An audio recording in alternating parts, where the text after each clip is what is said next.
Jerry, you were taken far too soon from us. Why did it have to be you? Don't let my sacrifice be in vain. Run, you idiot! Welcome back to our nightmarish land. Why, Jerry, were you taken from us? We will never forget you. Your sacrifice will not be in vain. As I put my fist down like a hammer, the rest of the castle is as dark as Orlam's forts. The storage room. No lights, no candles. None of the sparkling chandeliers I recall from my memories. But the large windows allow giant swaths of moonlight to coat the walls like buttered milk. Why buttered milk, though, for goodness sakes? We could go for some, at least some milk anyways. Casting everything in vivid contrast and sending long, jagged shadows across the marble floors. Beware the shadows, they could all be Orlam. It's quiet. Deathly quiet. As Shrek would say, too quiet. Except for the soft pitter-patter of rain starting to dot the window panes. I wish it was heavy rain, so it kind of drowns out our footsteps. A rumble of thunder in the distance makes my already queasy stomach twist in anxious nausea, and also our dripping shoulder as well from the bite mark. Don't tell me he's been down here watching Interview with a Vampire on Request. Also, repeat. Genza's voice shudders despite his factious remark. There's certainly an unsettling omnicity to this place. Where is everyone, though? The rabbits? The nobles? I thought the nobles were all hunted down and killed as part of the killing spree. And the rabbits, well, they're all outside. I take a step out into the gloom, watching as the shadows curl into different patterns behind me.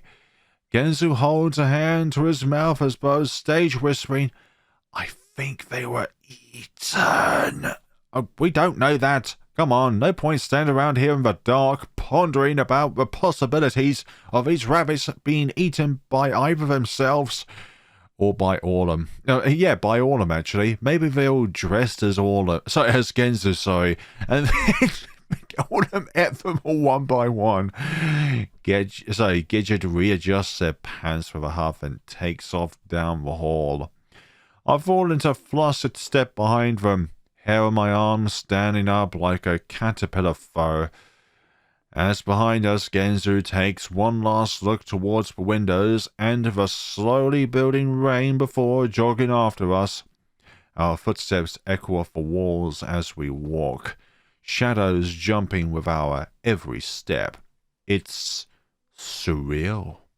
Everything's so deathly quiet around us. As I stare up at the soaring pillars and haunting ceilings, I can still picture them in their heyday. Gidget's manor was more adorned than Orlam's castle, or at least this portion of it anyway, glimmering with golds and reds as rabbit attendants shoved about in their cleaning. Now, however, a visceral scene of melancholy seems to coat the walls, dripping down onto our shoes. Outside, the rain is picking up. I'm glad of that, further hiding our footstep sounds. I just think of it as sound, and the occasional flash of lightning illuminates our surroundings. Well, I'm glad of that because of the lack of light in this foreboding castle. Illuminates our surroundings in shuddered flickers that reveal the decrepit state of things, including Orlam's mind, overturned furniture, and yes, I'm going to be deeply criticizing Orlam in this episode. Making fun of it. Criticizing him. Paintings, mirrors, and other chandeliers lying cracked against the wall or shattered across the tile. Wallpaper ripped and scratched and boasting of color stains that make my stomach twist. We pass by an especially large portrait of Orlam in all his regal glory, flaunting gaudy velvets and surrounded by all assortment of expensive-looking fineries. This one is still on the wall, but with a brilliant flash from the window, we can see it's no less spoiled. 3 giant slices have been hacked across its painted surface, bits of a canvas dangling to reveal the frame behind. Is it a secret door? Genzu whistles beneath his breath. Guess someone wasn't happy with that one. Yeah, because didn't Orlam aspire to perfection? So even if there was even like a dent or a bit of dust or a scratch on something, he was not happy with it. If you think of like Dark Eldar from the Warhammer 40k universe, perfection isn't the peak of what you should strive for. Perfection is the minimal requirement. Another flash of thunder. A loud thunderclap punctuates its whelp. I wince and step just a bit closer to the others. Still no sign of him, though. Good. And this castle is ridiculously large. Gidget grimaces, staring off into the dark. I'm not even sure where to... Oh, his room. Both Gidget and Genzu turn to look at me, face coloured in surprise. I turn my own gaze downward, rubbing sheepishly at the back of my neck. I mean, if I had to guess is all... And then almost as an afterthought, so I can probably take a spare. They both just stare at me for a moment. Then Gidget steps back, arm outstretched as though inviting me forward. Lead the way, then. I stumble forward awkwardly, not used to taking point. Exactly. You're not exactly the one to be the pawn on a chessboard. But try to bury my abashment at least temporarily so I can focus on the task at hand and try and deep within the recesses of my memories as to when I was in Orlam's quote-unquote arc. It was Arc 3. Yeah, Arc 1 was Iggy. Arc 2... No, wait, Arc 1 was Genzu? No. Memory called, it was Arc 1, Iggy. Arc 2, Genzu. Arc 3... Oh, it's Arc 3, Orlam. Yes, Arc 3. But I walked these halls many times. I can navigate us through them now. Oh yeah, because it was Arc 2 when Genzu survived with Iggy, and then Bucks did Bucks things, and then Iggy became more angry.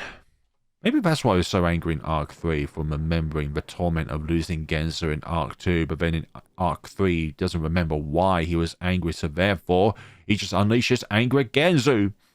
Poor Genzu. I guide us out of the current corridor and to the left, down a wider passage lined with shattered chandelier and cracked tile from a once grand mosaic that had lined the ceiling.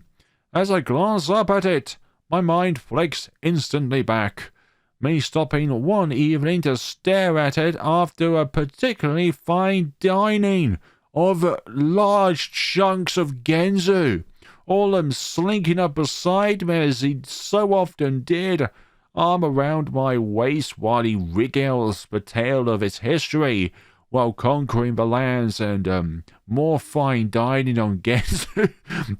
The king's reception, he'd call it, and usually Gidget was a guest of honor, showcasing his triumphant arrival in Wonderland and the reverence with which he'd been first crowned. Now, however, a piece of his once proud moment are laid, battered and broken on the ground. So just another day of being Orlam then. I bite down on my lips so hard I can taste blood, but continue my forward trek all the same. Why do you keep biting down on your lips so hard that you even self-punctuate? Another flash of thunder. Another flash of lightning, I mean. Oh yeah, because thunder is the physical and lightning is the sound. Flash. The light, I don't know, actually. So loud this time it shakes the walls. That must mean it's very close. God, I hate this so much. Or maybe Orlam became the thundercloud. I don't know. I clench my eyes shut, then back open. Focus, Iggy. Everything is fine. Except no, you've already soiled yourself. You're fine. And also your arm is literally falling off. I take us round the next corner to the right, following the route of the memories dancing through my head. Yeah, there are less other chandeliers even on, and at the next junction, the hallway widens out into a large entryway, a looming stairwell standing at its center. I start up the steps without a word. You, certainly seem to know where you're going, Genzu muses behind me. I assume this is some kind of pointed statement, and that I'm supposed to respond with an explanation for my knowledge. Yeah, it's just, I vaguely remember. I think it was this way. I think it was that way. I don't know. This place was just confusing a Gidge's manner earlier. But the combination of shame and uneasy nostalgia keeps my mouth glued shut. Well, how do you think Genzu felt? More and more memories come filtering back across the forefront of my mind the further up the stairs we climb. And when I glance up towards the landing, I half expect Orlam to be standing there, triumphant, welcoming their guests of honor. Hands on his hips as he teases me about something I said, something I'd done, the way I'd react to one of the nobles at dinner that night, the way he held my hands as we danced throughout the night, and then he took me to his room and showed me his toy box. No, not that toy box, you sick individuals! But there's nothing and no one there, just unending darkness, just like Orlam. And when I step out onto the upper level and glance back, both Genzu and Gidget are just eyeing me curiously. We're, almost there, is all I say. Then renew my muddling slog. This final corridor sears my mind like an electric poker. Yes, I'd walked down this one many, many times, but now there's something foreboding about it. An incessant dull film of misery settling over everything like a heavy cloud, like the clouds ahead which are raining and thundering down, and the further we walk, the worse it gets. What the fudge? Genzu's voice gives my heart a jump, and I turn to see him gesturing at the walls. What's happening, Genzu? They're covered? Is that an entryway? Oh, thick, slopey red stains speckle the surface like an abstract painting. Dark, dried clots punctuate the chaos like lumps of coal. And beneath everything, crayon-like scribbles run jagged lines up and down the entire surface of the plaster. I like saying the word chaos like that. All of us just stand there for a moment, gaze flickering across the grotesque creation. Well, this is certainly new. What was that? We don't know that back in the hall. But even Gidget looks uneasy now. Their lips pressed together tight and their shoulders rigid. My hopes perhaps influenced my optimism. My own stomach feels like it's twisted into tens of thousands of tiny knots. Up ahead, I see some of the waxy crayon scribbles that escape the wall and continue on across the marble floor, zigzagging their way towards the door at the end of the hall. Yeah, because didn't Iggy and Orlam used to do like crayon drawings when they were younger? Like, not in the Our Wonderland. I meant like they were younger. There was like one flashback where Orlam's dad was a bit of a prick or something like that. I'm not too sure now. Memory's hazy. Just like memories of returning stuff from Our Wonderland in previous cycles. The door. And it's now adorned with blood. The door I can see as fresh and vivid in my memories as though it were yesterday. I swallow hard, spit getting stuck in my throat, but push forward anyway. Towards that door. And whatever it is awaits beyond. What I'd like to see is the state of a room in which bubbling cauldron in which Genzu was, in? The handle seems to... Now, was it Iggy that was in it? No, I don't know. Beneath my fingertips. A strange sort of electricity passing between the metal and my dizzying thoughts.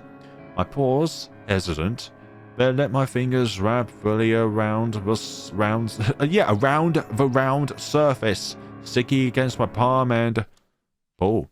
The door creaks open, strangely teeny in the silent corridor, and the three of us walk inside. The air crackles. A sense of unrealness tangible in the shadows. It's dark, deathly dark. The only light from a row of tall windows along the far wall now bare of the scarlet curtains that so they once boasted. My skin feels alive. Electric crickle crackles creeping up my alliteration, up my arms and legs, along the back of my neck, and for a moment I can do nothing but stand there as the shadows close in around me. Then another thunderclap. It fills the room like the roar of a mighty beast in which Orlam thinks he is, walls trembling, windows rattling their frames, hidden items quaking in the darkness. For a second the room becomes saturated with a blinding luminescence, a brilliant camera flash in which everybody is told to squeeze in, flash that imprints of my vision. And, is that Orlam? I see an arm and rain. Oh, that's a foot. Yeah, that's definitely Orlam. That hairstyle is definitely Orlam.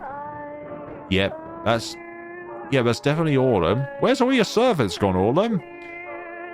My dear friends, were you expecting us? So yeah. You've been in a better state, haven't you, Orlam? Yeah, that's the same smile. No other character can pull off a smile quite like Orlam. It's been so long. Yes, and what has happened to you? What? What on earth is going on? Orlam? So, how have you been, Orlam? And what is the darkness which you are holding? Crikey. Animation. Apologies. I would have made myself more presentable had I been informed of your visit.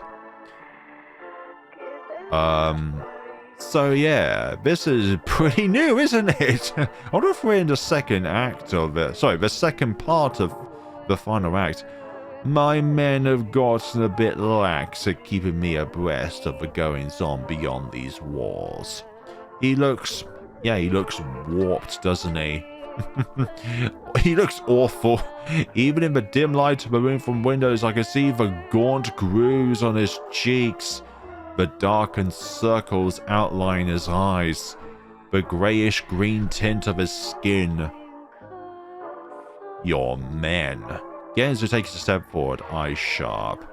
You mean the homicidal were-rabbits prowling this place like long-eared bats out of hell? Orlam crosses his arms, nonplussed. They do get a bit testy sometimes. What do you mean a bit testy? Like in the previous cycle, they were still perfectly sane rabbits. What on earth has crossed your thought this time, Orlam, in which now these rabbits that were once sane and your guards somehow turned into cannibalistic animals? And I know they were animals from the beginning. In fact, we're all animals. But as in animal-like nature, feral, non-obedient. Then waggles his fingers matter-of-factly in the air.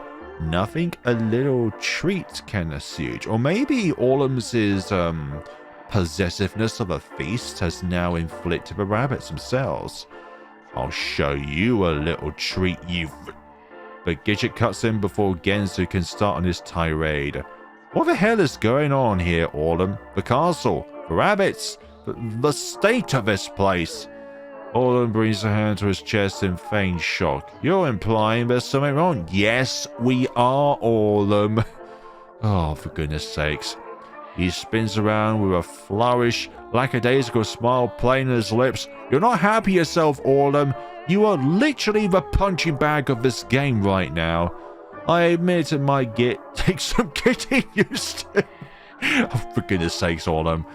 But it has its charm when you learn to see it. No, it's like if I'm taking my glasses off and you take all light away. Can I see anything? No. Charm? Genzo snorts. If you're the Grim Reaper, maybe. Orlam's smile widens. He tilts his head with a strange little sway. And here I'd almost begun to miss your irreverent witticisms. We're worried about you. The words come tumbling out of my mouth before I could stop them. And when Orlam flicks his gaze towards me curiously, I let my eyes drop. I mean, just that. It's all a bit concerning. And with all of us remembering now, I wasn't sure how how I what, Iggy? Orlam asks with an impish grin. How would you respond? How I handled it? Or that as well. He saunters over, a slight lit colour in his steps, then pops my chin up with his finger. Yes, all those memories rushing back. It was quite overwhelming, wasn't it? Those many shared moments, shared words. Pain.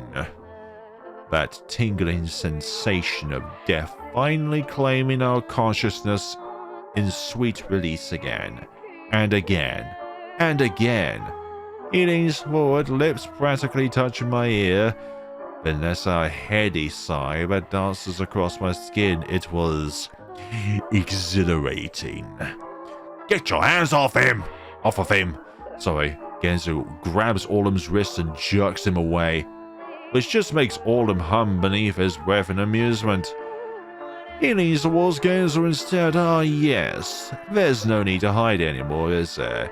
He knows everything now. Your woebegone pinning from afar. Oh, the sweet sorrow of love's unbidden yearnings. He reels forward with an over-embellished stagger, forcing Genzo to take a step back. Genzo snorts and tries to pull away.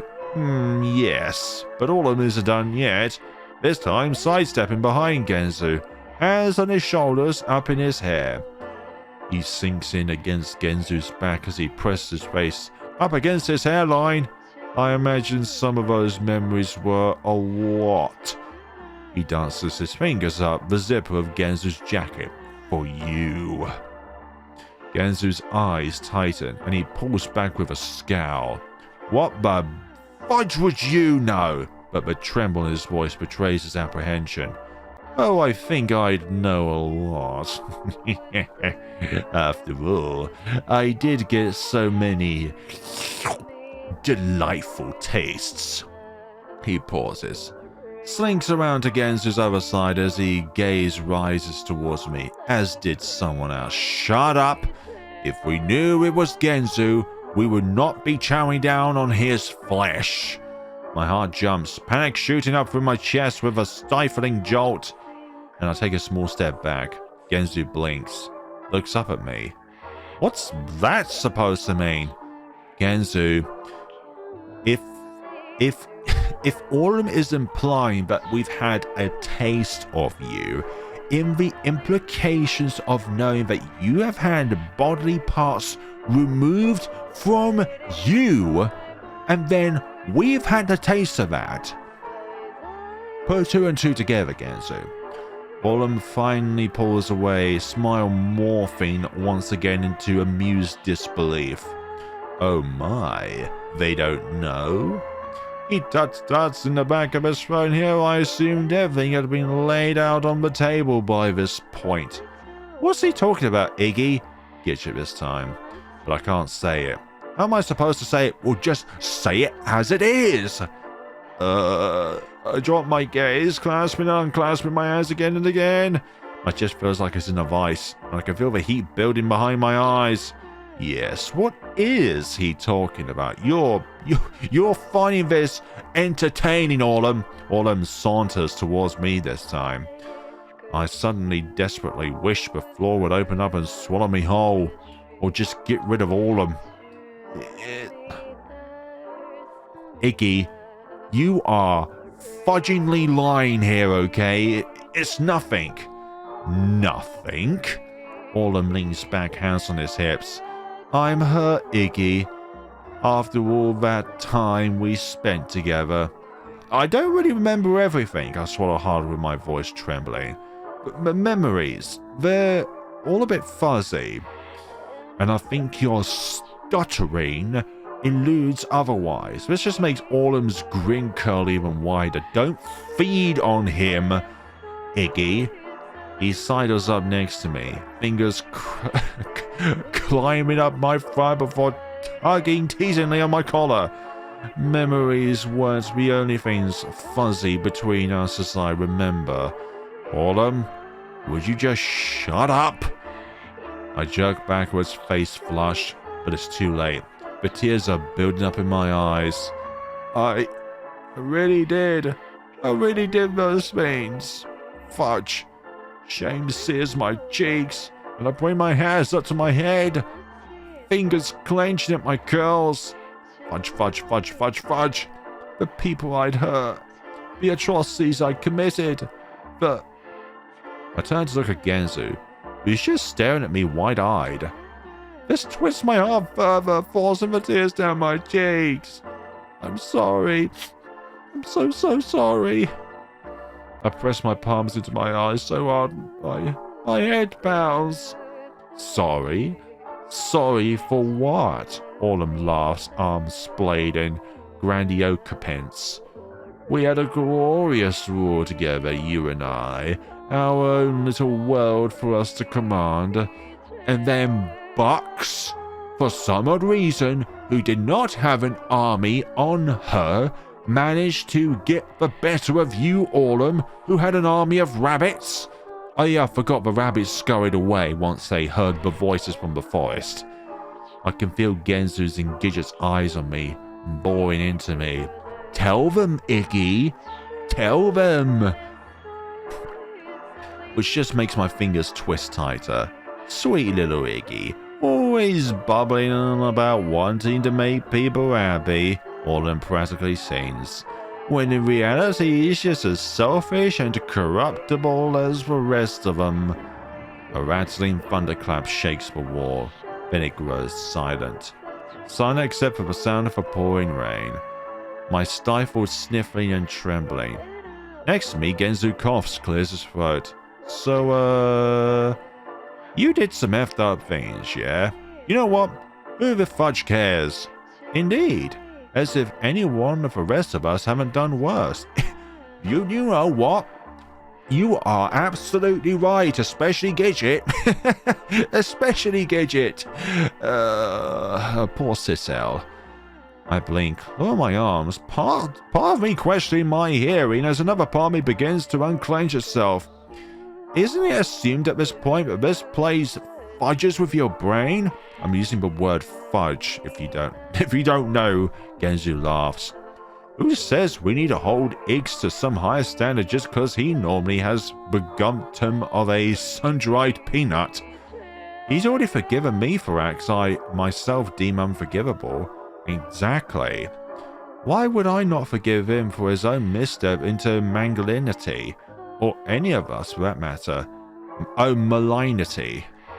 That's the way out of it, isn't it? Rising above our mistakes to fix what we've broken.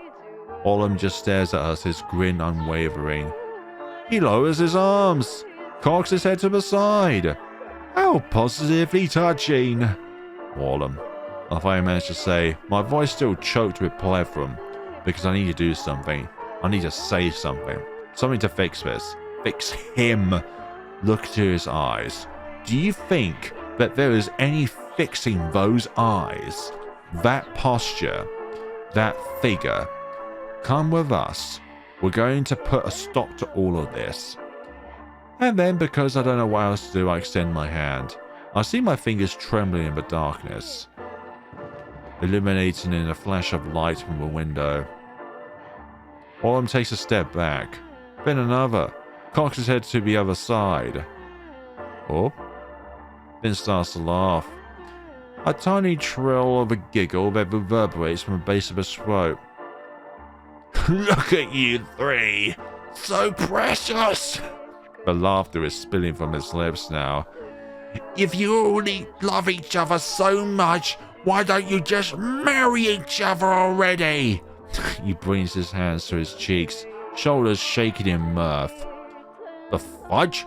We're here, aren't we? To get you? Despite how hard your fudging making it for us. We can put all of this behind us. Another peal of, oh, I'm glad all of you can forgive each other. For your Wonderland transgressions, my suffering started long before that. No one needed to plunge into moral depravity to hate me, to abuse me. Yeah, that's what we need to do, actually. To target your innermost hatred, to bring out the worst of you, to make you better. A sharp crackle of thunder punctuates his diatribe. Orlam, no one hates you. We're all just... The Genzu goes stomping forward before I can finish. We're trying to help you, you dumb, ungrateful fudge. And here he is. He yanks Orlam by the collar with a shake. Oh, dearie me, Genzu. Orlam seems to find this absolutely hilarious. Of course he does. Oh, look at you. So forceful. He doesn't even try to pull away, head rocking back and forth limply beneath Genzu's grip on his shirt. Have to show everyone that you're a big, strong man. Is that it? How has that worked out for you, Has the night finally bed his beaut? Genzu's eyes go livid, and I see his grip tighten further still. Genzu, this is exactly what Orlam wants. Do the opposite, and he'll become bored or angry. Oh, but the tables have turned now, haven't they? Would you like to hear about it? All our delightful time together. How he felt next to me in bed. The sound he made when I run my hands through his hair. A laugh, high-pitched and shrill in the back of his throat, but that was a different cycle. How does it feel, knowing that no matter how hard you try, no matter how close you get to that idolized version of manhood in your head, you'll never get as close to him as I have? Genzu's fingers are shaking now. Tears spring to the corner of his eyes. Look, Genzu, you are feeding him. Shut up! But Orlam's eyes are already glimmering with untapped mirth. So angry. Are you gonna hurt me? That's all you ever do, you know. Hurt people. Orlam, why don't you look in the mirror? A slowly festering disease that eats people from the inside out. Are you self-describing yourself, Orlam? Shut up! Don't you see? Orlam's eyes widen in growing excitement. Wonderland didn't need to turn you into monster.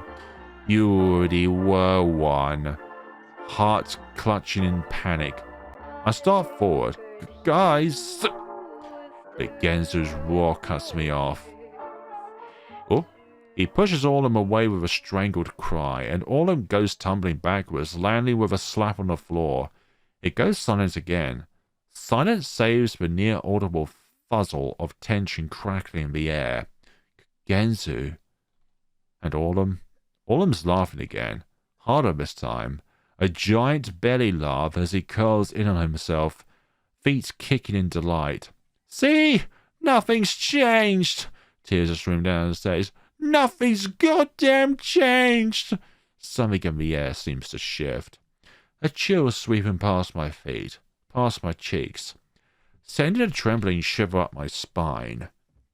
Oh, are you starting to become your monster form? Orlam stumbles, lurches to his feet, still shaking with laughter, his entire body coursing with it. Except for one thing. He swipes his bangs to the side with a jerk of his head, and shoulders rocking backwards like a broken doll. When you say, except one thing, then starts unbuttoning his shirt. What are you, Orlam? Because you see, it doesn't matter anymore. Nothing you can say hurt me. Nothing you say can hurt me. Not anymore. That's when we see it. Ooh, a cleaver. The long, jagged incisions splitting the upper left corner of his chest. It's a deep, ugly cleft. Sliced flesh, pink and oozing bits of yellow pus. Ugh. Staples punctuating its length at erratic intervals, making the surrounding skin pucker. I can't feel it. More laughter, the force of it making his bangs bounce against his cheeks. Anything anymore. Orlam? I start, eyes trembling in their sockets. What did you do to yourself? He stumbles forward, nearly tumbling to the ground before righting himself with a delighted squeal. The three of us take a step backwards, unable to look away. Do to myself? He hunches forward, pupils shrinking to the size of pinpricks as his grin curls impossibly wide. I made myself into a god, Iggy. Nothing can hurt me anymore. All those memories of pain and suffering, they mean nothing to me. I can live my life in glorious, anticipated apathy. What the hell? Even Genzo looks horrified, the color draining from his face. Did you take your heart out? Orlam takes another step towards us, then another. It's unnatural the way he pitches and weaves, like some kind of undead creature rising from the ground. You know, I was just going to let you go on your way. But you're going to decide second thoughts. A growl, but not from Orlam, from above. A low-pitched snarl that ebbs out of the dark and curls the hair upwards on the back of my neck. What do I care about your little milkish journey over gallantry after all? Then another, and another. Left, right, left, right. From further back in the room, shrouded in shadow, but approaching closer and closer. But now you've got me reminiscing again. All those dearly beloved moments we shared. Our operos camaraderie. Orlam. A sharp of my voice gets stuck in my throat, and Genzo backs up into me, his body ramrod stiff, all three of us just staring. Staring. Yes, how could I let you just leave after this touching reunion? Orlam raises his hand, bony wrist bent backwards at a surreal angle and thumb and middle finger pressed together. I've got a middle finger for you, Orlam. After all, I do so love when we all hang out. Oh dear. What do you mean by that? Are you meaning that we should be suspended? Oh, he snaps his fingers. You're not Thanos. And in that instant, the room goes bright. Lights flickering on one after another, illuminating the space, illuminating the... Whoa. Rabbits. Lots of rabbits. And lots of gore as well, it looks like. Oh, dearie me. This is a gore thing in which we should be illuminated by. Censored mode. Perhaps if we go back in. No, that's still censored. Perhaps it's for the best, I don't know. I suck in my breath, eyes nearly popping out of my skull. There. There's so many of them. I bring my hands to my mouth. Or maybe it's because they're naked, I don't know. Lurchers. Bodies. Blade bits of gore and defilery. Hanging from meat hooks. Looped around chains and manacles. Carcasses with bones and tissues exposed. Innards dangling like sausage links at a butcher's. They aim from the ceiling, from the walls, up the bedposts. So much and so many of them. Metal cages housing half-eaten corpses. Viscera strewn over furniture. And rabbits. So many goddamn rabbits. Lying amongst the gore. Mouths smeared with it. Spittle hissing around their teeth. Their growls rise and they start towards us, lowering, crouched as they slink through the carnage. But Orlam, buddy, maybe we got this whole thing started off on the wrong foot. Gosh, I don't think you can really claw yourself away from this particular hook, Genzo. I mean, especially you, considering that you've got the least amount of foot to have on the ground here. Genzo attempts to smile, hands waving in front of him. What happened to all that vainglorious bravado now, Genzo steps backwards and nearly trips. Pathetic. Can't even threaten a guy properly. Orlam's eyes flash. Grin curving. And I see Genzo's eyes widen in faint recognition. You are pathetic then. You're pathetic now. You want to know why I despise you? Because you're a pathetic excuse of a human being. That is a scene that I've never seen before of Orlam. You drive everyone away. That's why everyone avoided you after the accident. What do you mean by the accident? That's why nobody cared that you almost flunked out. How dare you, Orlam? That's why. Oh gosh! That's why your dad left you and your mom to fend for yourselves. Because you're a pathetic, self-centered a-hole. Genzo's face is white at this point, his eyes strained, his pupils shaking, his brow sunken. And Orlam raises his hand a second time, pads of his middle finger and thumb kissing. And I don't need you in my life anymore. Snap. In the next second, the rabbits. Of course they did. Leap. They move like lightning. One moment sitting on their haunches and the next like dizzying flashes of blood and fur and claws streaking through the air. Run! He just snaps us my stupor. And I twist immediately on my heels, ramming my elbow into the door and shoving it open. Maybe we need to go into that painting. Yeah, exactly. Goes flying out through the door, careening down the hall. Our steps, a clambering cacophony echoing off the walls. I hear the door slam again and again behind us. More and more rabbits sailing through it, launching themselves at the tire and screaming after us. Must go further, must go further, must go faster. Sorry, faster. I can barely barely think. My shoes slip and slide on the shiny marble underfoot, and I pitch forward, barely able to control myself. Feet racing as fast as my heart. A flash next to me. Great. Then a rabbit lands on the tile in front of us. I nearly jump, throw myself to the side and sending both Genzo and Gidget with me. Turn, turn, turn, turn, turn! We bank right around the corridor, the stairs, bunch of stairs, but there's nowhere else to go, so we scramble towards them, screams and shrieks behind us. The harried scampering of 30 feet on marble. I'm making about 5 stairs in my frantic gallop, then promptly miss a step, my feet flying out from under me. I'm sliding down on my rear end, bumps and cracks and thuds on my legs, my arms, my tailbone.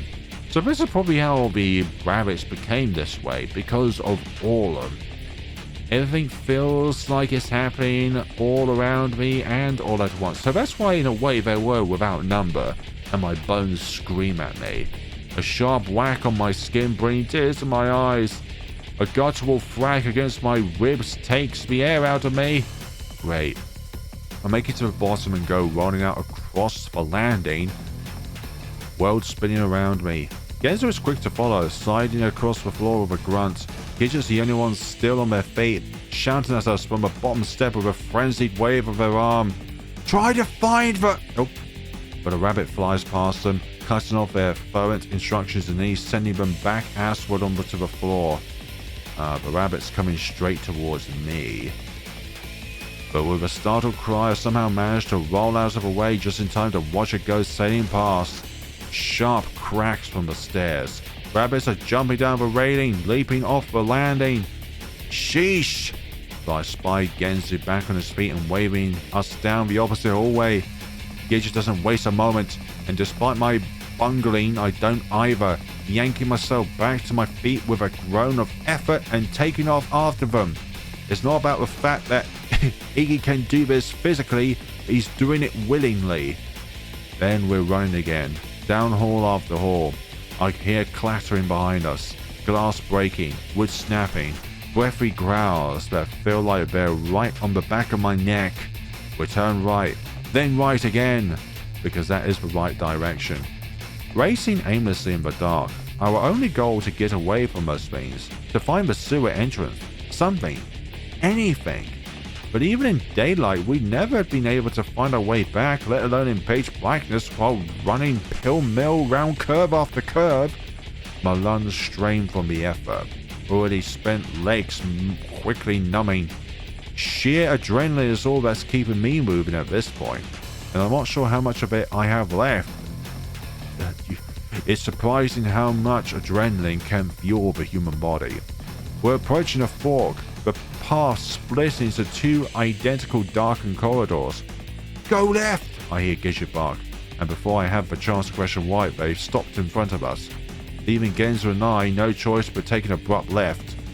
We go diving into the black hallway, and my head slams sharply against the wall, making my vision dance, but I still manage to look up in time to see Gidget take a stance in the center of the junction, their jaw taut. What the hell are they? Oh, before I have a chance to wander further, I see the nearest rabbits go streaking towards them. I instinctively jerk forward, pain clutching at my chest. The Genzo grabs me around the middle and yanks me back against the wall, fingers over my mouth. And in that next moment, Gidget spins off down the opposite hallway, disappearing into the back. It's probably a good way sometimes to divide yourselves in order to lessen the amount of flow in which each rabbit is going towards one of yous. But then again, we're still split.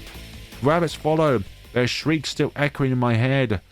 We sit there, still not moving. This has happened before where we have split, but it was back when it was just me and Orlam. And it was a house full of Iggies, so it wasn't what you would call dangerous. So yeah, my heart still pounded on overdrive in my chest, and my haggard breath pushed against Genzo's palm. Once the sound of footsteps had faded completely away, Genzo relaxed his grip and both of us slumped down on the tile. I bring a hand up to wipe up the sweat on my brow again and again, my fingers shaky, then throw a word glance at Genzo. But what about? Genzo shushes me, and I see his gaze go skyward as he listens. Both of us just sitting there in silence as we keen our ears against the void, because remember, rabbits have very good hearing. I'm sure even undead ones have good hearing.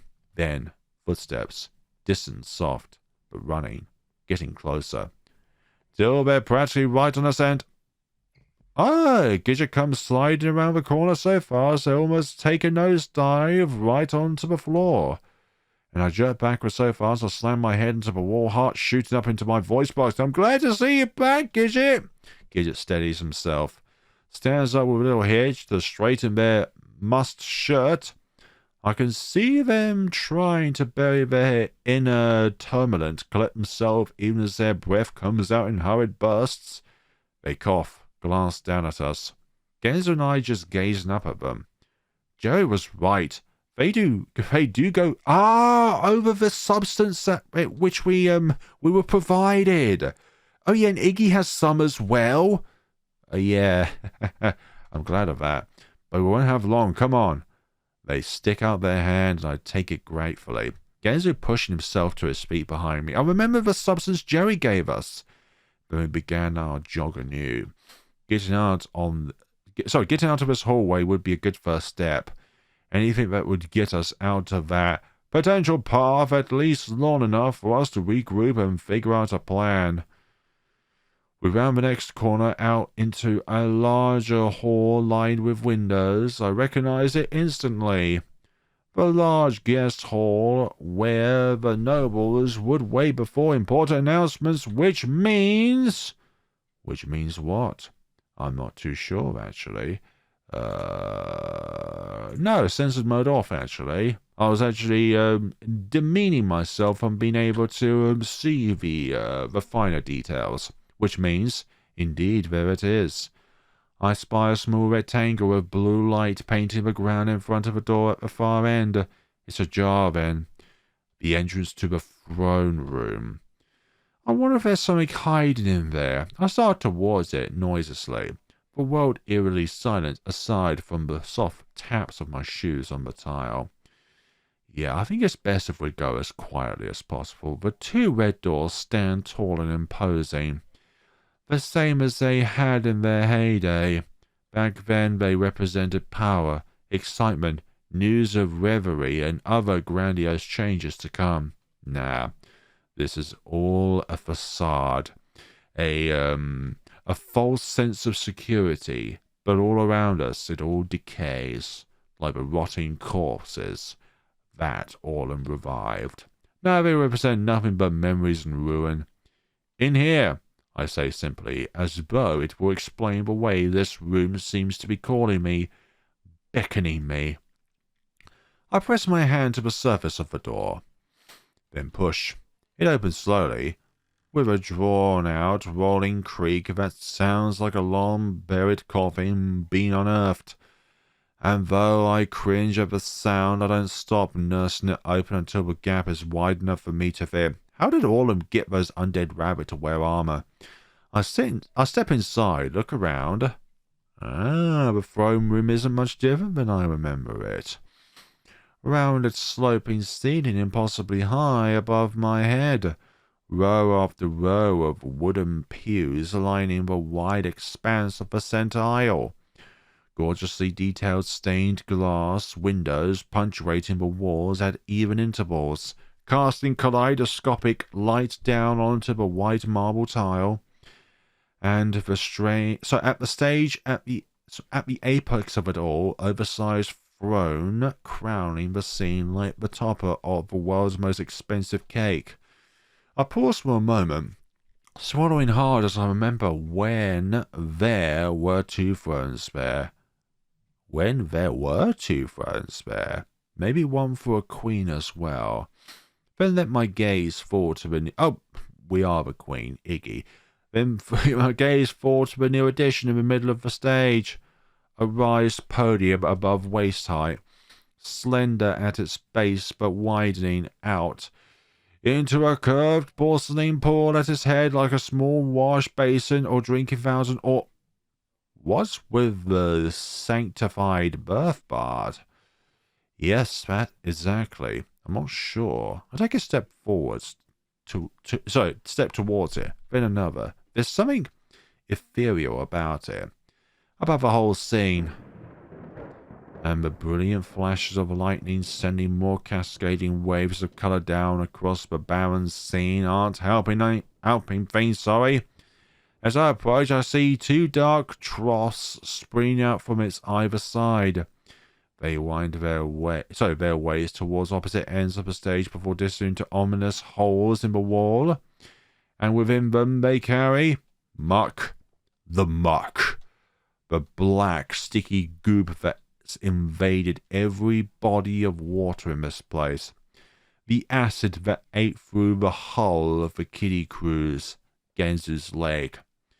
The magnant ooze choking and squeezing and infecting every inch of things like veins of poison, pumping more and more liquefied misery into the threads weaving the stability of this world together. Perhaps if we can somehow cure Orlam, we can somehow cure the properties of this substance. And at its centre, lying innocuously amongst the ooze atop the podium, almost like some kind of mystical treasure, beating. Oh, beating, you say? Why is Orlam removed? Yeah, beating, yeah. Is a heart. It's Orlam's heart. I suck in my breath. The acid is...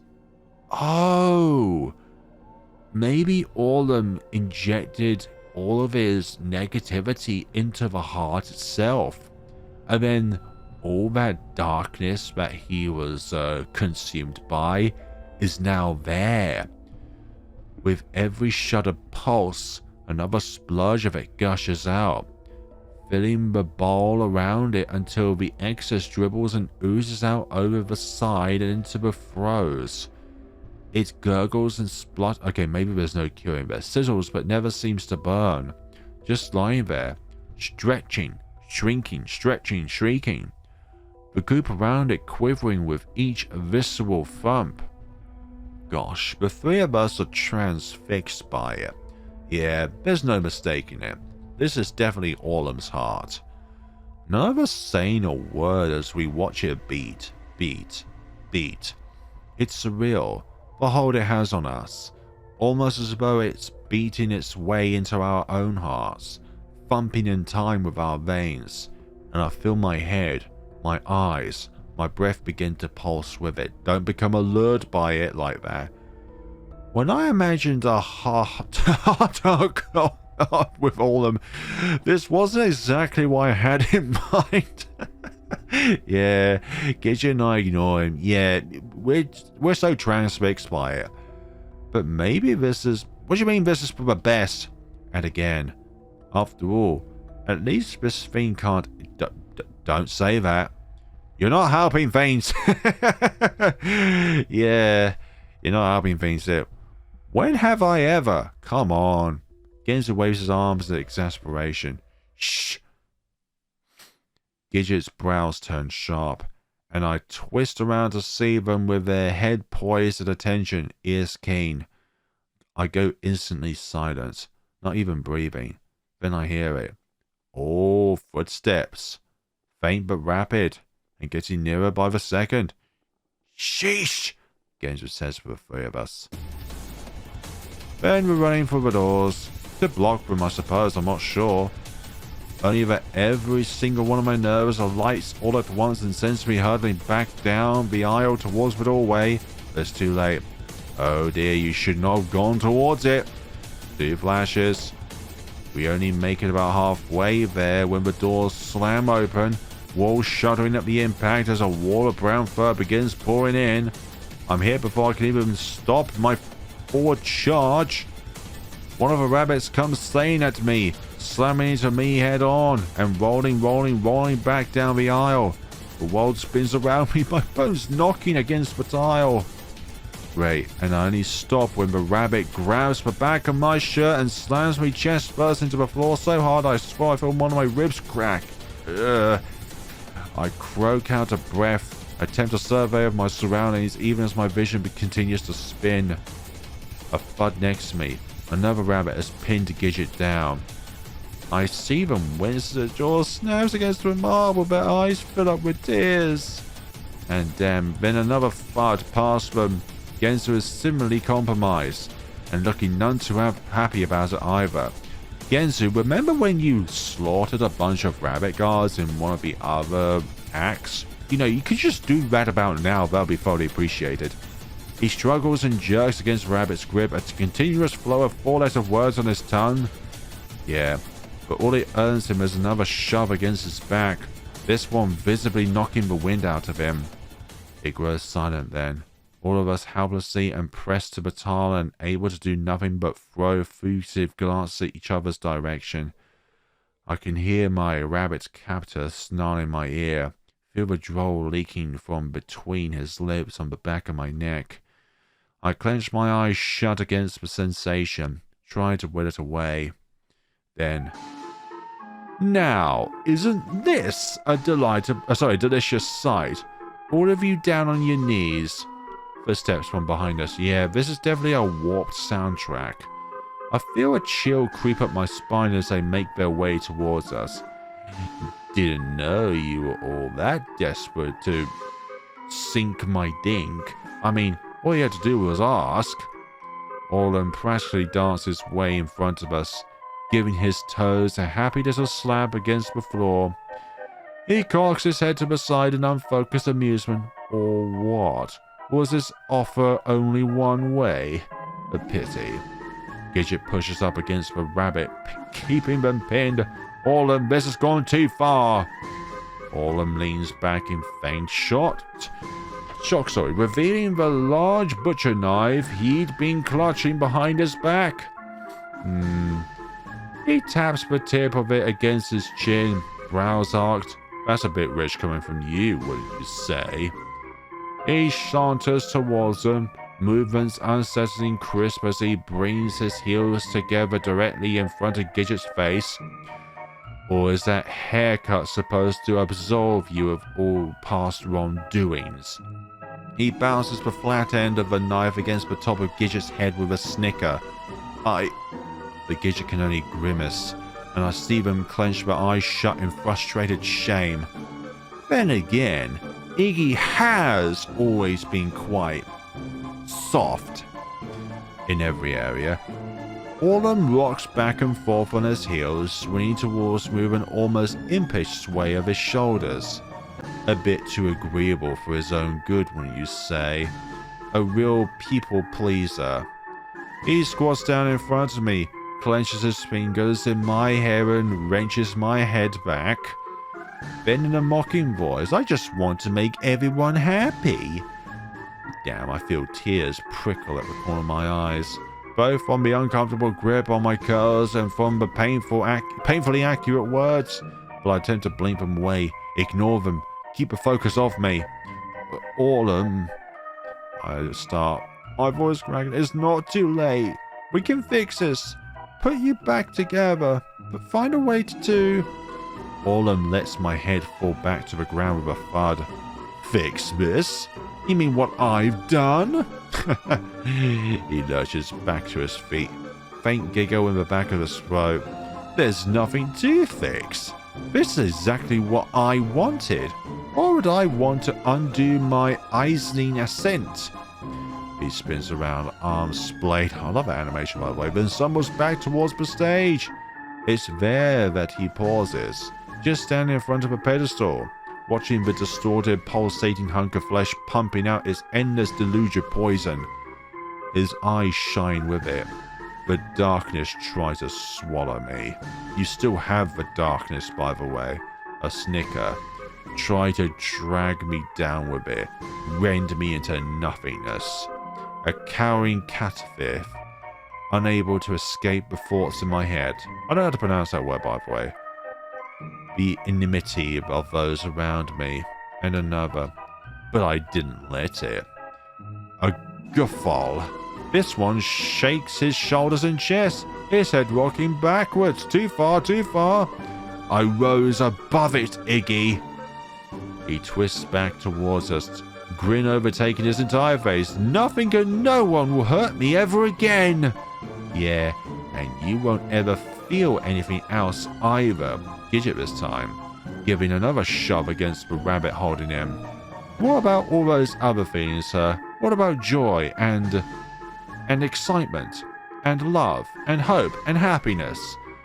Don't you ever want to feel happy again? I'll never feel happy again anyway. Orlam's body seems to snap. A strange, surreal, glitchy motion as the air around him bends and warps, as the castle gives a shut. Ooh, maybe he is intricately linked to the castle itself and the heart itself. Yeah, maybe if we can actually bring out some of the stuff that Orlam doesn't want to hear, maybe the heart will start changing in its course. But then again, Orlam may just kill us outright. The heart behind him lurching with a liquidy pop. Oh, then he stumbles to his side. First left, then right. He extends his arms into an unnatural shrug, his arms bending, bobbing. You should have seen the difference it made. 1 second I'm scowling all over the walls, trapped in a nightmare enigma of my own design. The next I just don't care. I don't care about anything. He brings his hands to his cheeks in barely restrained mirth, then stops, his eyes widening with a sudden thought. I have an idea. I don't want to hear about this idea. I don't want to hear about this idea, Orlam, especially with the fact that you've got that cleave in your hand. Let's play a game. All glitchy. What? No, I don't fancy playing this game, by the way. I don't want to do it, you know. After all, I haven't had a chance to truly test this out, to push it to its limit. Wait, you wouldn't mind assisting me in a little quality assurance, would you? Shut up, Orlam. Nobody wants to play your quality assurance game. Nah, don't want your grin either. A king must be assured of his invulnerability. He squats down in front of me with a delighted grin, blinks in anticipation. Come on, Iggy. This one should be easy for you. What's something you've always hated about me, He wraps his arms around his knees, watching me with a smile as though waiting for his favorite television program to come on. What? I can only squawk in confusion. It's not a trick question. Something you despise about me. That really grinds on your nerves. I don't know. What you like right now? Maybe we should not answer it. After all, you all hated me so much. You must have a list a mile long of my most heinous transgressions. None of us hated you. Orlam blinks, his grin never faltering.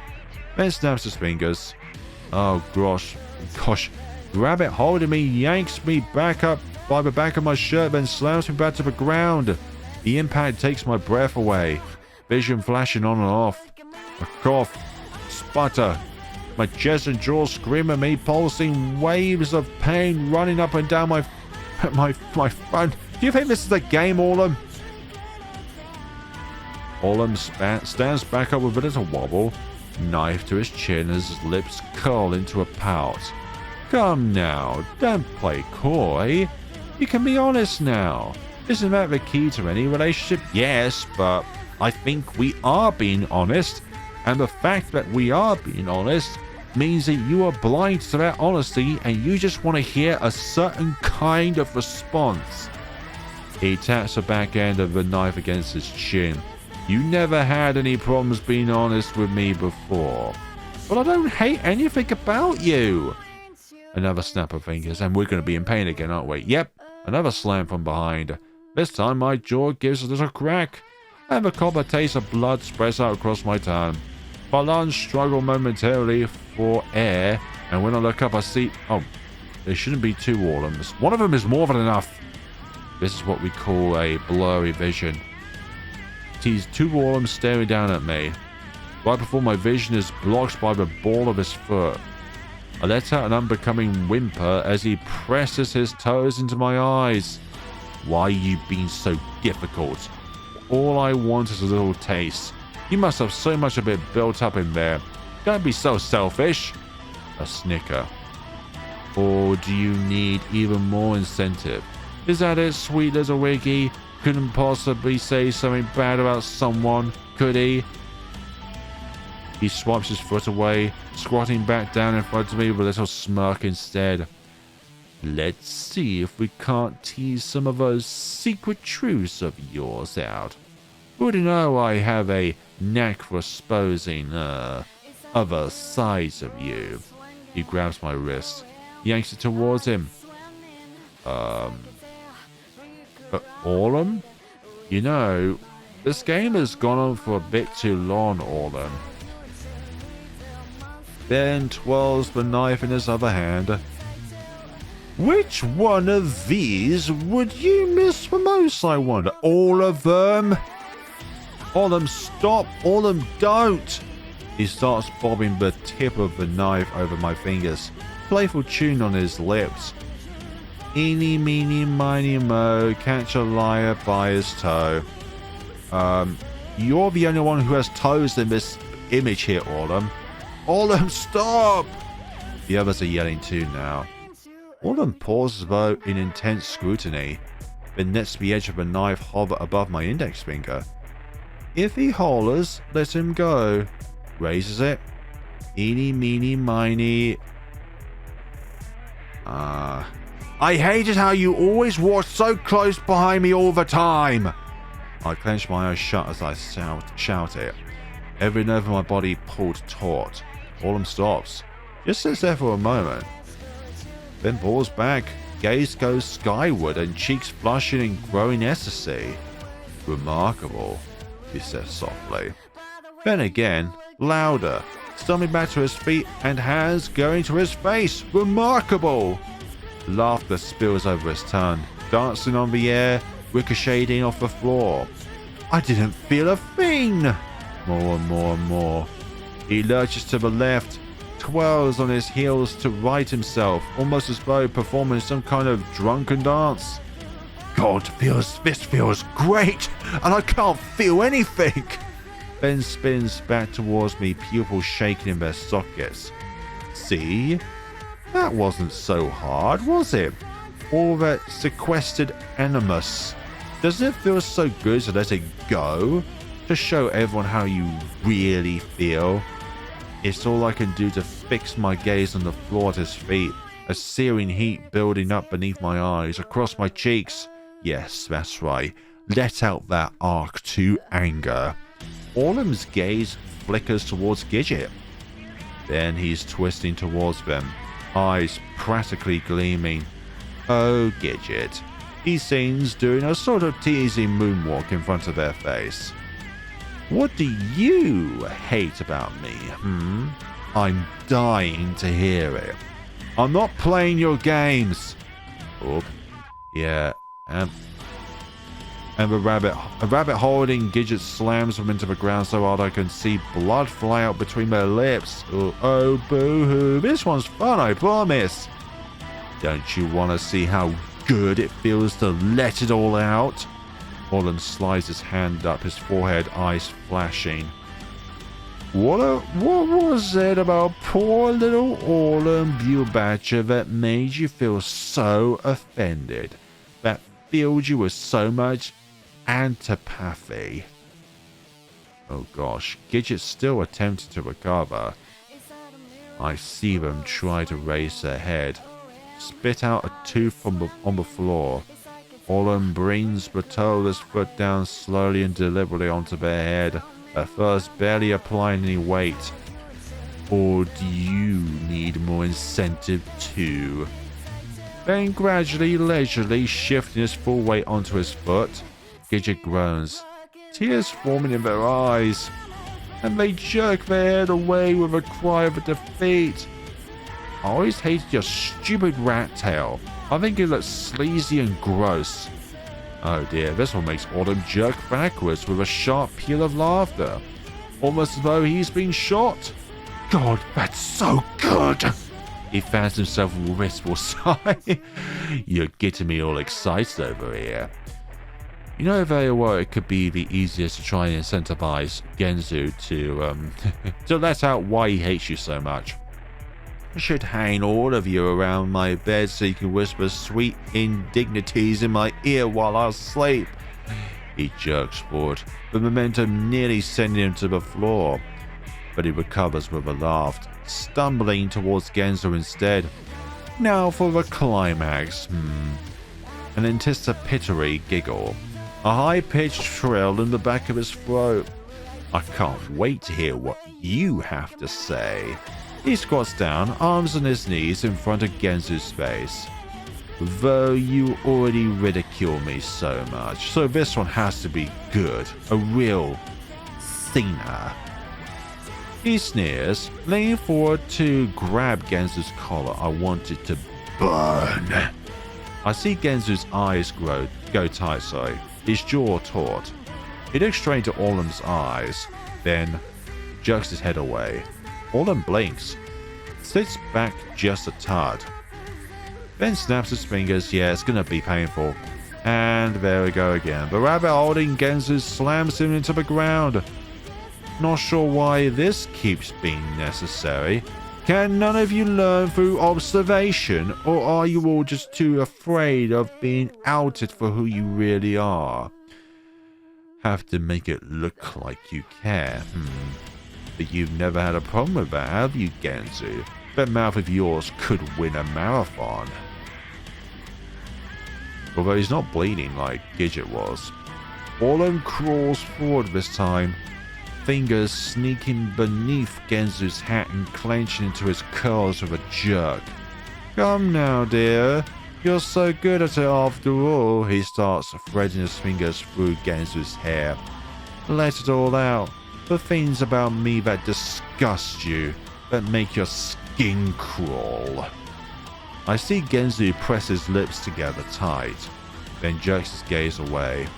Orlam halts his ministrations, just staring down at the top of Genzu's head. Then he snarls and pulls back, eyes flashing. Snap, snap, snap. Oh gosh. It's gonna be bloody soon. This time the rabbit slams Genzu into the floor 3 times. On the third one I hear it. Oh gosh, this poor Genzu and his eye as well. See Genzu's eyes filled up with tears. Twin trails of blood begin leaking down his nose. Say it, Orlam says. Strangely soft, strangely calm. The Genzu just lies there, face against the tile. Say it, Orlam says again. Genzu coughs. Sends a little tendril of bloody drool down his lips. It says nothing. Orlam's eyes flash. The air around him seems to snap. And he stomps forward, footsteps crackling against the tile. You're gonna goddamn say it, you hear me? He grabs Genzu's wrist and yanks his arm out. And this time he doesn't even bother with the lead up. He pulls Genzu's hand towards him, twisting the knife overhead, then... Oh no, slams it down over Genzu's index finger.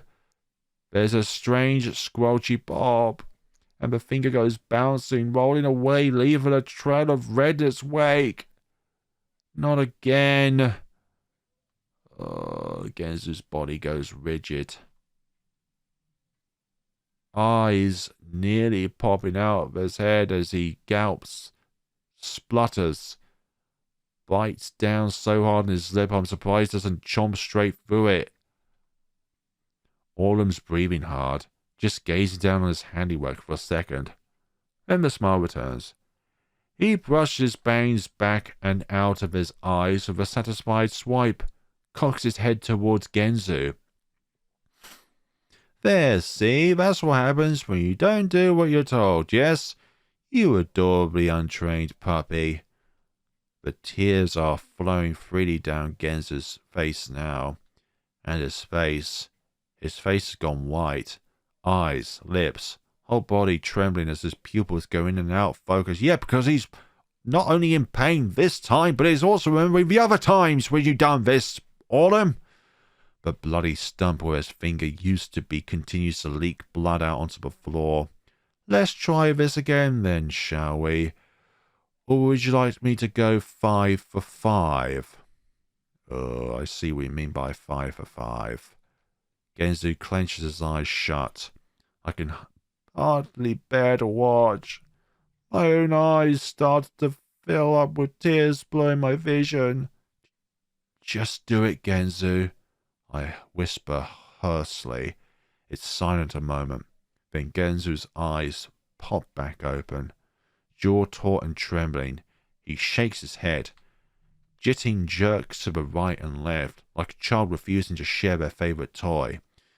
I thought for Genzu this would have been easy, but maybe truthfully deep down he doesn't actually hate anything about Orlam. Maybe he just like to play with him around like a puppet. Orlam's smile falls. His face strangely blank, just staring down at Genzu. Why won't you say it? Oh, why won't you say it? The words are soft. I don't even hear them at first. Then, why won't you say it? His shoulders are trembling now. Why won't you bloody say it? This one's a scream that rips at his vocal cords, bites at my eardrums. He grabs Genzu's head in both hands, screaming straight to his face.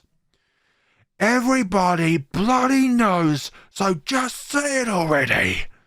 He shakes Genzu's head so hard, droll and snot fly out of his nose and mouth, his fingers gouging into Genzu's hair and cheeks. Say how much you bloody hate me. Genzu clenches his eyes shut against the onslaught, still saying nothing, which Orlam takes as another sign of refusal. He's shrieking like one of the rabbits. Lets go of Genzu's head and grabs Genzu's arm again instead. Oh no, you're not going to chop off his arm, are you? Oh. This time gripping him by the wrist and yanking the time theme towards him, knife going skyward. Oh. Say it, or I'll cut your whole bloody arm off. Goodness sakes, Genzo. Orlam.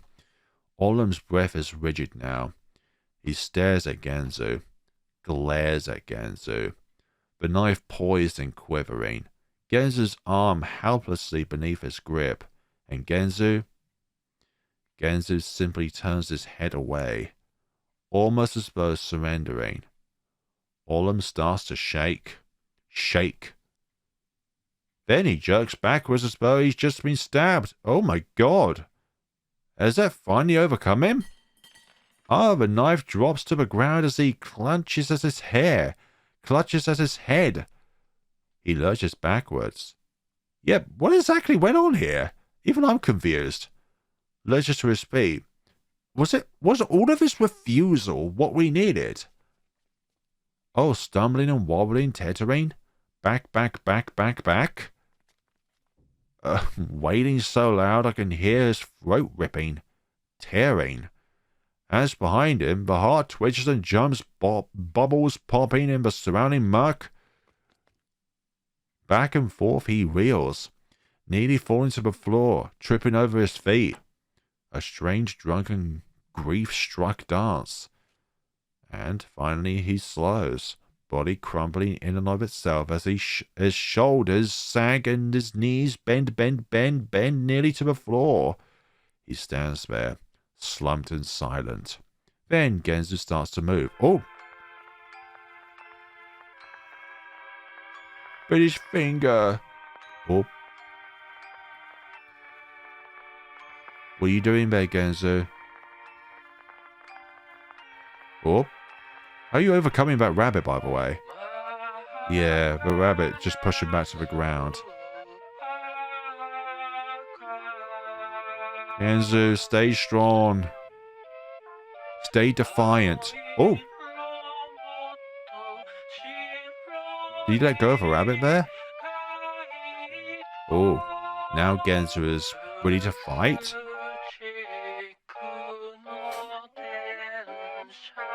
Oh. Genzo? Orlam. Oh, Orlam's surprised at this sudden advancement. Oh, finger pointing at Orlam. Stop him, you idiot! Stop him! What's the rabbit going to do? Yep.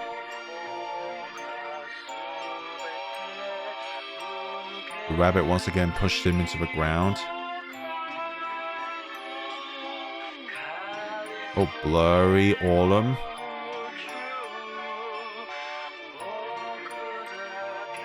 Tears wailing. Oh, now bites down on the rabbit. Ah, that's what you get. Oh, teeth sink into the rabbit's arm, gosh, and takes a portion out of it. Oh. Is that comfortable in your mouth? Maybe it wasn't. Oh. What are you doing there, Orlam? Stay away! Maybe it was Orlam after all that we needed. Genzo after all. I said stay away! Stay away! Orlam, obviously.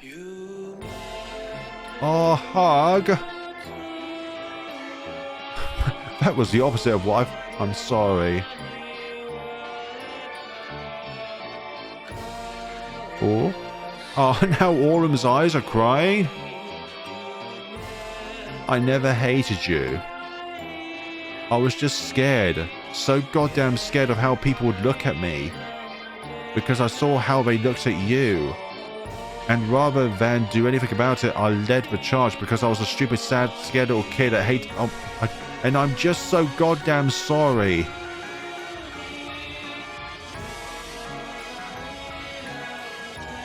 Oh, little Pikachu. Orlam and Genzo. Orlam and Genzo. Orlam and Genzo. Orlam and Genzo.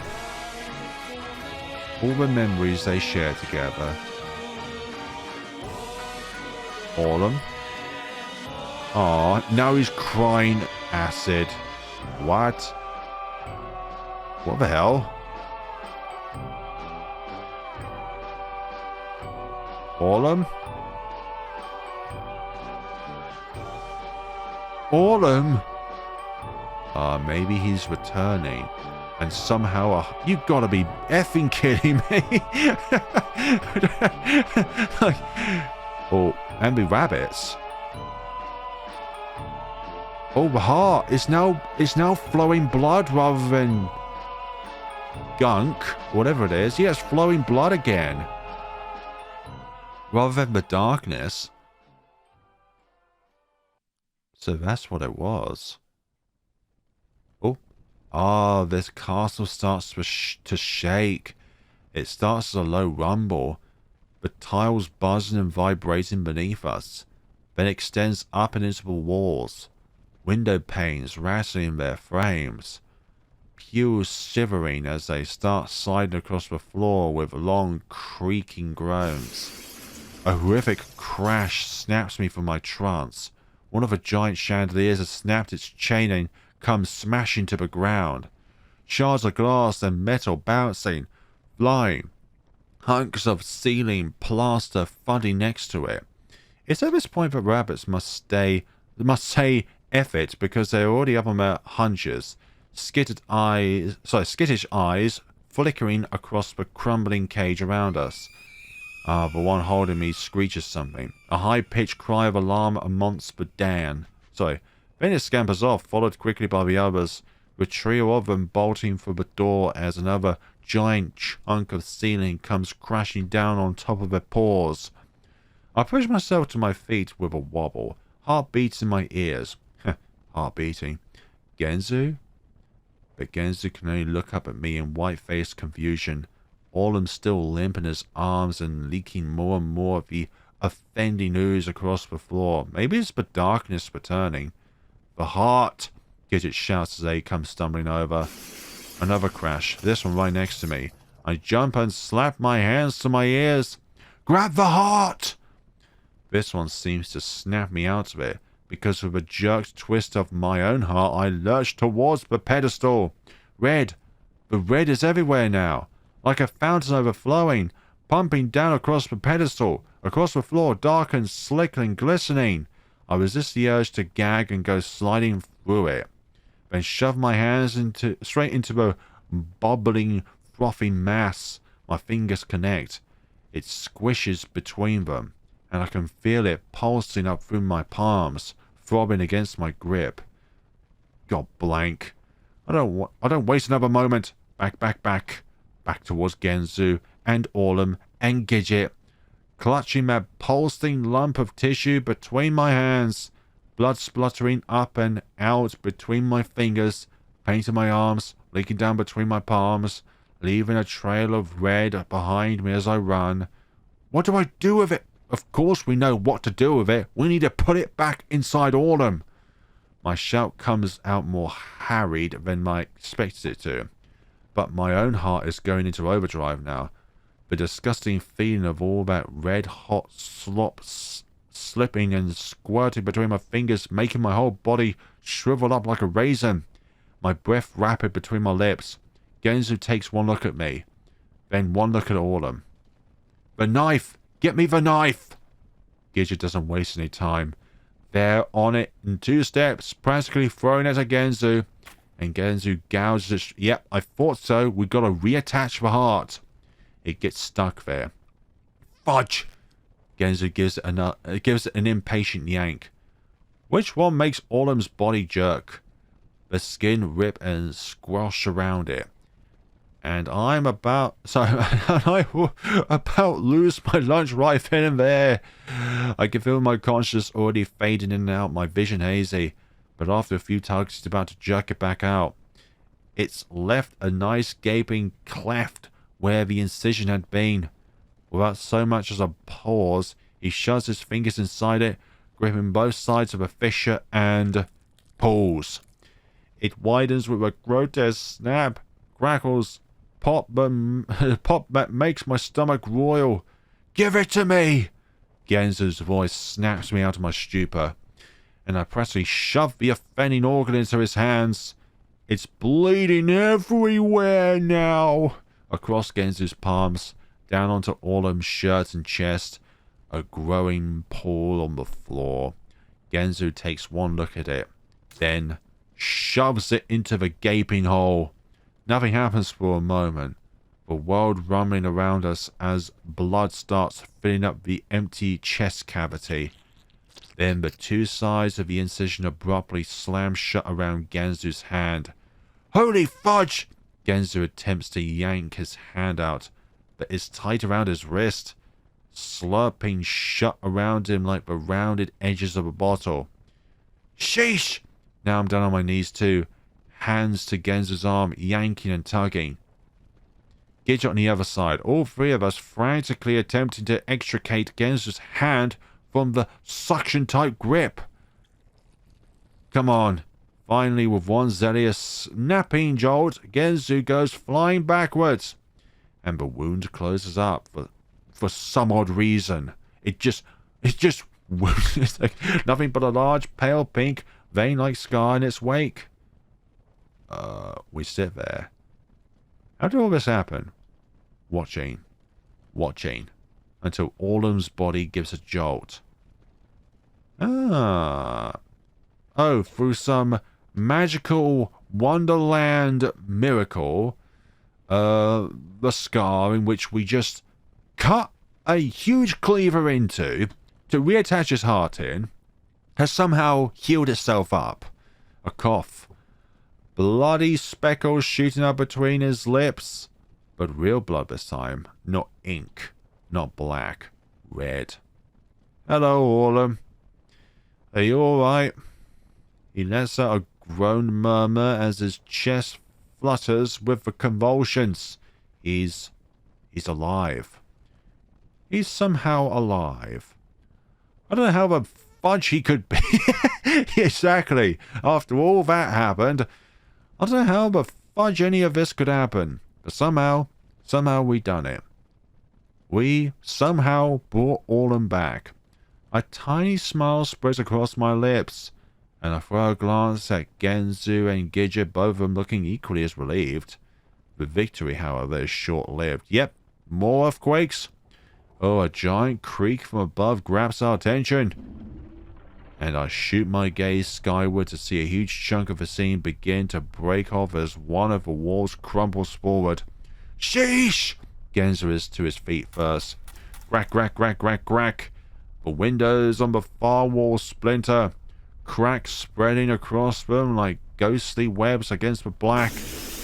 Then they shatter one by one as the wall holding them in place splits in two. The whole goddamn castle is about to collapse. I would suggest we leave now. Gidget scatters to their feet, voice sharp. You read my goddamn bloody mind. Genzu takes one last look at the crumbling foundation, then kneels down and swoops Orlam up into his arms.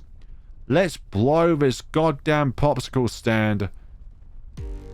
Then we're off, the three of us pelting back down through the dying and the chaos and the crumbling, crackling walls, back out into the hall. So loud I can't hear. For goodness sakes, look at this scenery right now. We have Gidget up at front, then Iggy in second place for, some odd reason, Iggy is in second place. Orlam being carried by Genzu. So loud I can't hear. So loud my body, my head, my chest buzzes with it, pulses with it. Gidget takes the lead, guiding us back down through the quaking corridors. I focus on their feet. A harried rhythm pounds into the carpet. I let that rhythm feel my own legs, even as the rest of me festers somewhere between panic-induced numbness and a screaming mental breakdown. You haven't already had a mental breakdown? Run. Just run. Genzu behind me, his ranted breath barely audible over the bedlam. Didn't you forget something, Genzu? A digit somewheres?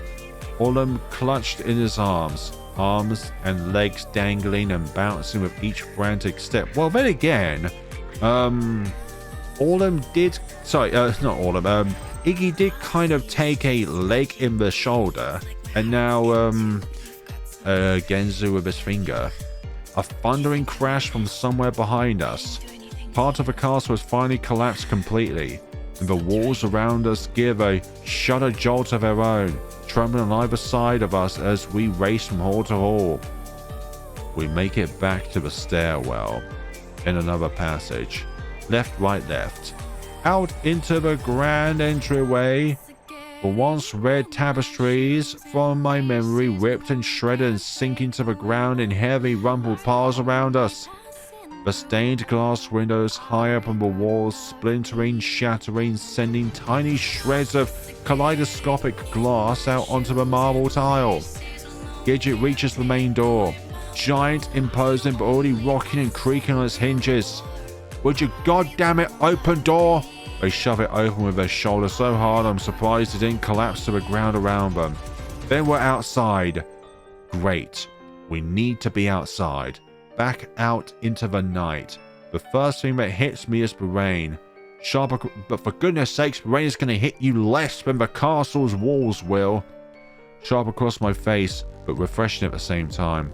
A breath of fresh air, cool and crisp, but it washes the blood still painting my hands, arms, face.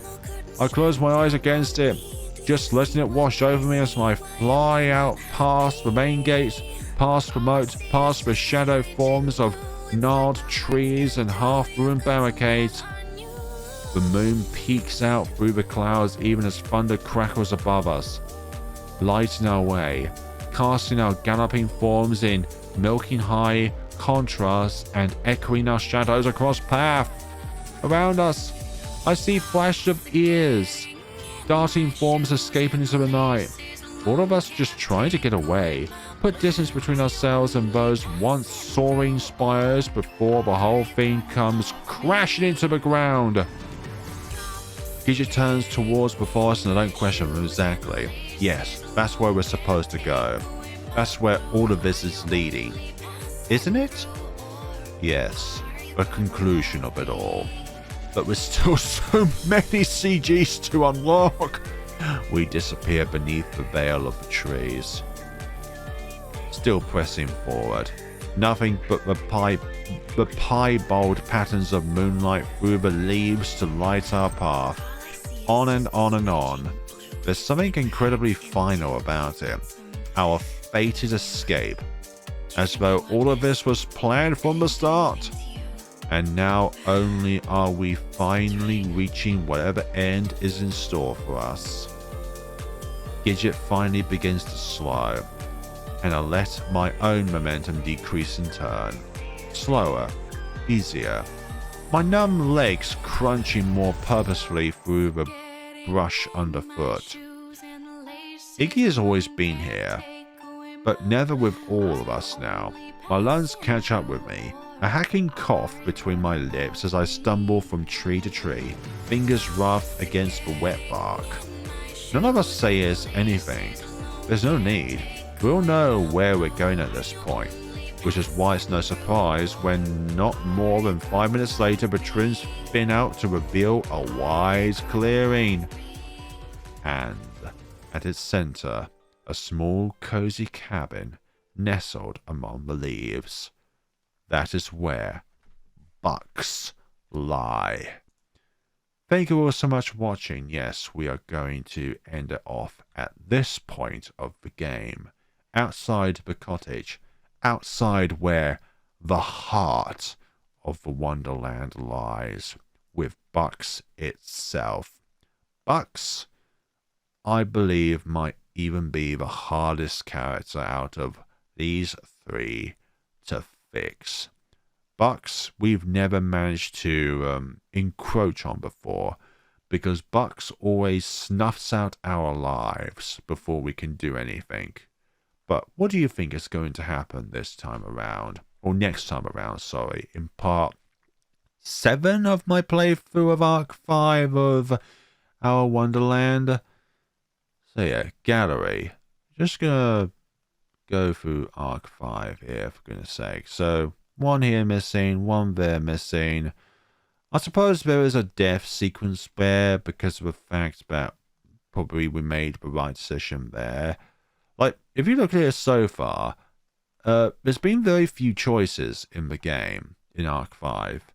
I mean, there's been optional choices like, when we were falling, like, who do you want to think about? And I was like, well, none of them. So therefore, we didn't go down that path. Or when it was, when we were in the, goodness sakes, in the tree stump cavern with the rabbits, there was a moment where it was like, oh, actually, one of them could be Genzu, one of them could be Gidget when it comes to the CG. So one of them is when we select Genzu, one of them is when we select Gidget. So yeah, these animations are really, really well done. Oh, there's an extreme gore warning. Even though there's no gore to present, it's all blurred out. What is it with that? I want the gore to be fully visible. I don't know what I did there. Fully visible. Oh, look, there's a finger there. But that one's not fizzled out. I suppose it must have been even too blurry for the artist, who also happens to be the writer and the anything like that size of music. Yeah, so we are just like about 55-60% of the way through. Like, there's still so much to unearth, and it's all from the forest. Or maybe there's even an area beyond the forest in which we have not yet gone through. Or maybe all of this is just a giant spill of conversations, something in which we all need to face together and fix. But then again, there's also the arcing factor that there might even be several endings to this game. One which involves having feelings with Genzu, one with feelings with Gidget, one with feelings with Orlam, and one where it's neutral. So that could be why there's so many CGs, but there's just so many that I don't think that's going to be a factor here. I think there's just still so much in which we need to unearth. So yeah, folks, Arc 5, it is, well, I think they're all impactful in their own ways, but I think Arc 5 has just outright the most amount of events going on so far. And sorry if this has been such a long video, but I really wanted to get through this little bit. Well, not little bit, but I really wanted to see the full extremities of Orlam's wrath, and we definitely had it. We definitely had it. We had it from this position here to so many variations, so many.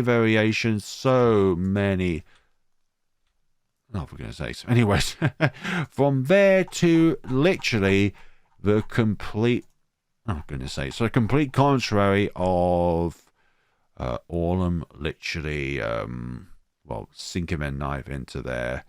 But I think this was just literally the sheer refusal of letting anything out. It was like, that was what was driving Orlam to stay in his darkened state there.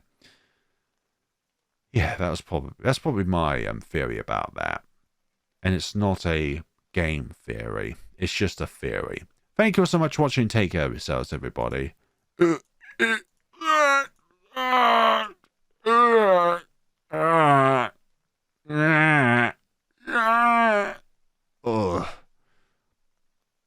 Goodbye.